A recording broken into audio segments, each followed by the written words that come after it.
গত কিছুদিন আগে আমি সোশ্যাল মিডিয়া দেখলাম বিভিন্ন জনে স্ট্যাটাস দিচ্ছে তৈ তৈ তৈ তৈ তৈ বয়াম পাখি কই।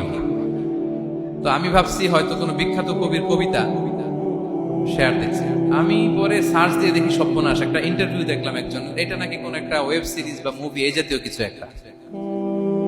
তো দেখেন, কবিতার নামে, গানের নামে, সাহিত্যের নামে, সংস্কৃতির নামে, এন্টারটেইনমেন্টের নামে, বিনোদনের নামে এই অশ্লীলতার সয়লাভ, ঠিক কিনা? এই অশ্লীলতার সাথে আমাদের কোনো সম্পর্ক আছে? আমরা যেন মুখ দিয়ে উচ্চারণ না করি, ঠিক কিনা? এখন অশ্লীলতার সয়লাভ নাটকের নামে, সিনেমার নামে, বিনোদনের নামে আছে না নাই? এই যে ডিভাইস,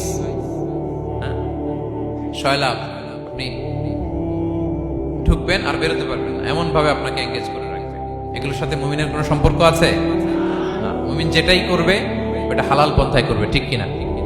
তাই কোনো অশ্লীলতাকে আমরা শেয়ার দিব না। সোশ্যাল মিডিয়ায় কোনো অশ্লীল ভিডিও দেখবো না, শেয়ারও দিব না। কোনো অশ্লীল নাটক, সিনেমা এগুলো আমরা দেখবো না।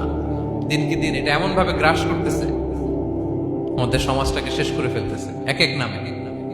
পত্রপত্রিকা আমরা দেখি এখন নতুন কি আসছে, ওটিটি প্ল্যাটফর্ম, এরপরে কি আসছে, ওয়েব সিরিজ, আছে না নাই? বিষ্ণু বলেন, ইন্নাল আবদা লা ইয়াতাকাল্লামু বিল কালিমাতি মা ইয়াতাবায়ানু ফিহা ইয়াজিল্লু বিহা ইলান নার আবআদা মিম্মা বাইনাল মাশরিক ওয়াল মাগরিব। বান্দা অনেক সময় মুখ দিয়ে এমন কথা মুখ ফসকে বলে ফেলে, এটা যে কত ভয়ঙ্কর, এটা যে তারা জাহান্নামে নিক্ষেপ করবে সে কল্পনাও করতে পারে না।